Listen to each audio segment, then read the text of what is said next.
Salut à tous et bienvenue sur la vieille mécanique. Aujourd'hui, petite vidéo sur un véhicule que je ne présente plus, ma 125 Café Racer. Et dans cette vidéo, on va lui monter un petit kit 150, histoire de la booster un peu. Ce qui s'est passé, c'est que j'ai racheté une moto.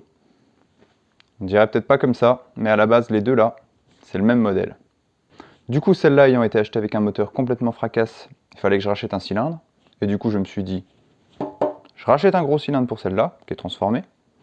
Et je prends le moteur de celle-ci, qui est en super bon état, pour mettre sur le modèle complètement d'origine. Allez, je range celle-là, sa restauration sera pour une prochaine vidéo, et je démonte le moteur de celle-ci.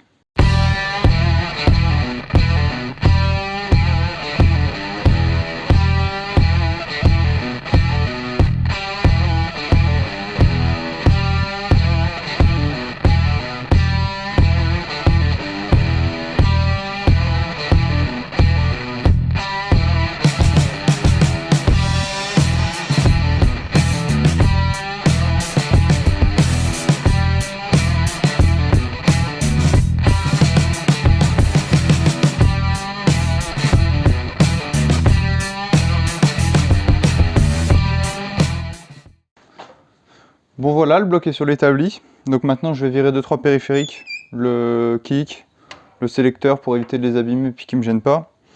Et puis je tombe le cache culbuteur.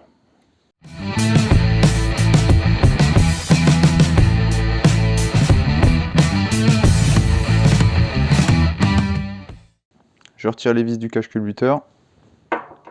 Et là on peut faire venir le cache culbuteur, il peut être un peu collé donc il faut taper dessus.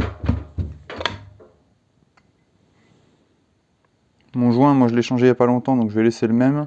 Mais si jamais il est usé, craquelé ou quoi, là on voit le mien, il est encore bien souple. Faut pas hésiter à le changer. Ensuite on passe au démontage des culbuteurs. Donc on les desserre en croix et progressivement.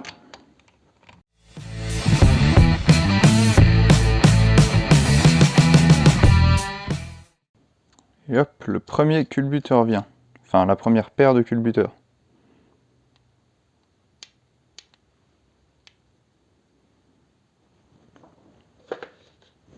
Et en dessous, on voit apparaître l'arbre à cam en tête, juste ici. De l'autre côté, même punition.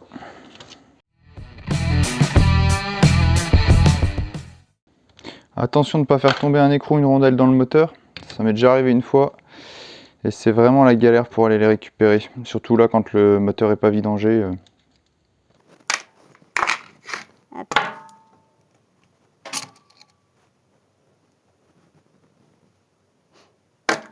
Ensuite, on va devoir démonter l'arbre à cam.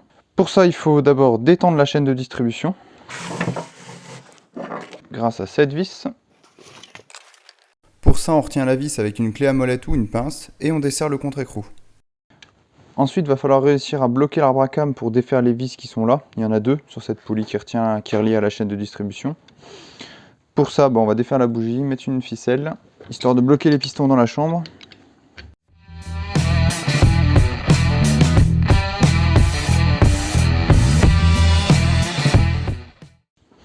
Voilà, la ficelle est quasiment complètement dedans, donc ça va venir bloquer le piston qui va venir bloquer l'arbre à cam. Donc normalement je vais pouvoir venir desserrer mes deux vis. Bon, au final ça n'a pas été aussi simple que ça. J'ai la clé qui ripait, pourtant une clé de bonne qualité. Donc du coup il a fallu que je trouve une autre solution et je l'ai fait hors caméra. Bien, problème réglé. J'ai viré le goujon qui était devant en fait qui me gênait.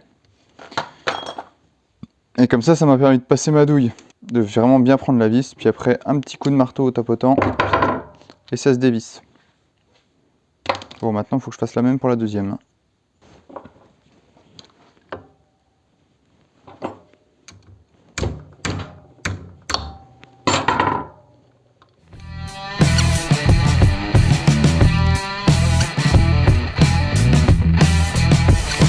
Et du coup la poulie là, elle peut bouger. Et c'est ce qui va nous permettre de sortir l'arbre à cam. Pour sortir l'arbre à cam, il faut commencer par retirer les coussinets sur lesquels il repose. Donc il y en a un de chaque côté. Côté gauche, le coussinet est retenu par un circlips. Donc il faut d'abord l'enlever avant de pouvoir retirer le coussinet. Ensuite, il faut réussir à dérailler la chaîne de distribution qui est toujours sur le pignon et qui empêche l'arbre-à-cam de sortir. Donc pour ça, il faut essayer de la dérailler vers la gauche, donc dent par dent. sachant qu'il y a 2 rangées dedans qui retiennent le pignon, donc il faut le faire ça 2 fois en fait. Et une fois que la chaîne est sortie du pignon, on peut retirer l'arbre à cames facilement. Et là attention, parce que si vous lâchez la chaîne, elle tombe au fond du moteur. Donc hop, une sécurité. Bien. Ensuite, il va falloir sortir le tendeur et la culasse. Donc clé de 10. Et on vient dévisser complètement la vis qui tient le tendeur à la culasse.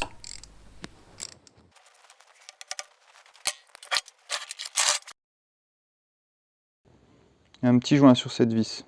Donc attention à ne pas le perdre. Après ça, il y a ces 3 vis là. 1, 2, 3. Il faut les desserrer quart de tour par quart de tour, de façon à ce que l'effort soit bien réparti sur les 3 vis. Et ce, jusqu'à ce qu'on sente qu'il n'y a plus beaucoup de pression exercée sur la culasse. Bon, je vais mettre ça dans un pot après. Et maintenant, normalement, on peut ôter la culasse. Yes. Donc par contre, même problème, hein, la chaîne de distribution, toujours si on la lâche, elle va tomber au fond.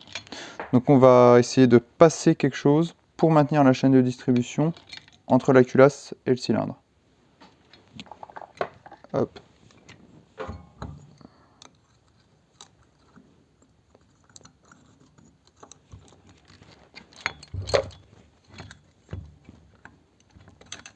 Voilà, nickel. Moi j'ai un deuxième tournevis maintenant qui sécurise le tout, donc je peux la lâcher. Et puis finir d'enlever la culasse.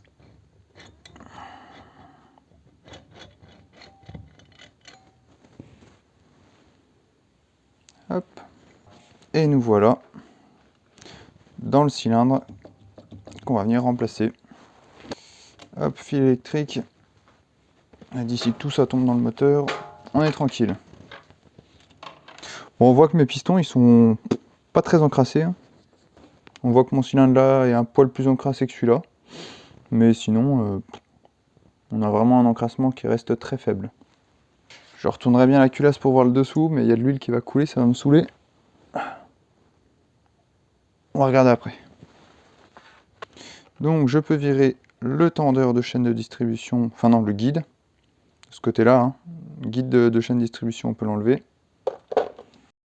Et de l'autre côté, cette fois, il faut retirer complètement le contre-écrou qui tient la vis de réglage de tension de distribution, de façon à désolidariser le système de tension de chaîne de distribution des cylindres.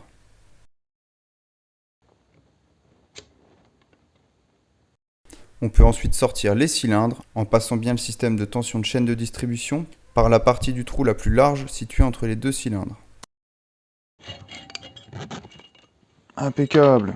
Et j'ai perdu un petit guide qui va là, donc je le remets tout de suite. Maintenant je vais démonter tous les goujons pour pouvoir d'une part enlever plus facilement les pistons et puis bien nettoyer le plan de joint. Donc pour démonter les goujons, on applique la bonne vieille technique de l'écrou contre écrou qui permet de les démonter sans faire de dégâts. Et on fait comme ça pour tous les goujons. Maintenant que tous les goujons sont enlevés, il va falloir sortir les pistons. Et c'est là qu'il faut faire attention de ne pas faire tomber un bout dans le moteur. Donc je bourre des chaussettes partout pour retenir si jamais il y a des trucs qui tombent. Ensuite les circlips.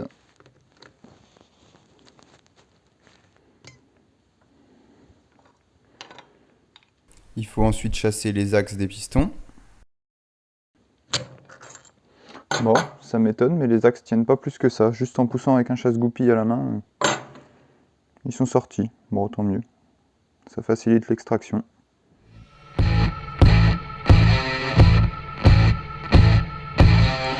On passe au nettoyage du plan de joint, sachant que franchement, il est déjà plutôt bien clean.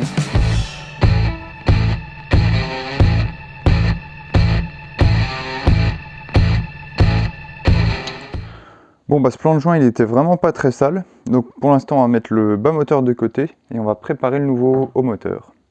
Mais la vidéo commence à être longue, donc ça on le voit au prochain épisode. Comparaison nouveau cylindre, ancien cylindre. On fera l'unboxing en même temps et puis je vous donnerai mon avis sur la qualité, on regardera en détail, on fera un peu de métrologie pour voir un peu ce que ça vaut en termes de rapport qualité-prix. Et sur ce je vous dis à bientôt pour le prochain épisode.